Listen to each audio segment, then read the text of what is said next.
Nah, kita akan lihat dan mungkin ini ada beberapa hal yang sampaikan terlebih dahulu nih ya, Mbak Yekti, untuk pemirsa. Ada beberapa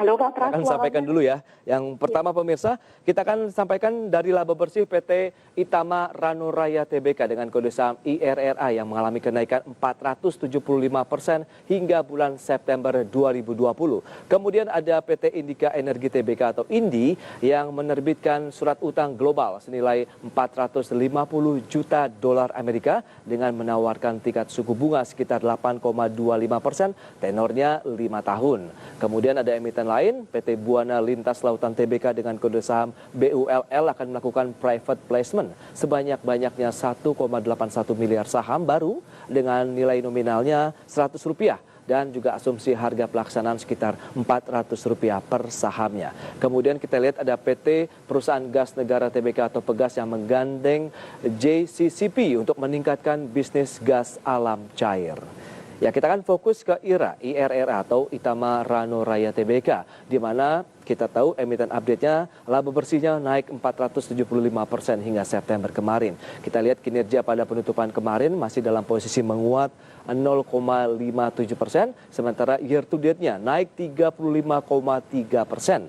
Adapun net profit perusahaan dari Januari hingga September mencapai 475%. Kemudian perusahaan bergerak di bidang peralatan dan perlengkapan medis berteknologi tinggi. Baik, kita akan lanjutkan kembali perbincangan bersama dengan Mbak Yekti.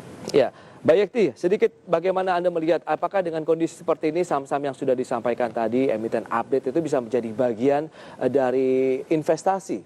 Tentunya untuk investor melihat pada perdagangan hari ini ya. Dari sisi sektornya apakah cukup oke atau tidak ini? Ya, yang pertama kalau dari kami sendiri melihat yang namanya investasi itu ada potensi return dan ada sisi risiko. Baik. Sehingga kita mengamati pemberitaan yang muncul. Yang pertama ketika laba mengalami kenaikan yang cukup signifikan, kita akan coba analisa penyebabnya apa kenaikan laba yang cukup signifikan ini.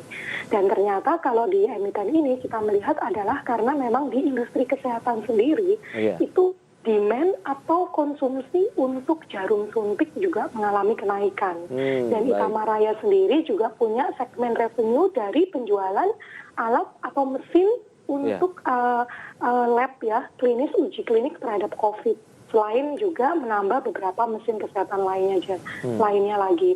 Jadi memang tema di industri kesehatan itu mengalami peningkatan. Namun juga kami melihat ternyata segmen revenue-nya itu tidak mengalami kenaikan signifikan sekali. Ternyata itu lebih disebabkan yang namanya laba Itama Raya lebih disebabkan karena adanya kenaikan laba non-operating. Nah, non-operating itu kita lihat ini apa nih? Oh, ternyata karena perusahaan melakukan corporate buyback yang kemudian salah satunya mendapatkan trading income dari situ. Nah, ini artinya kita tidak bisa menjustifikasi pertumbuhan laba ini sebagai earning yang akan stable growth selanjutnya, karena berarti ini sifatnya one off.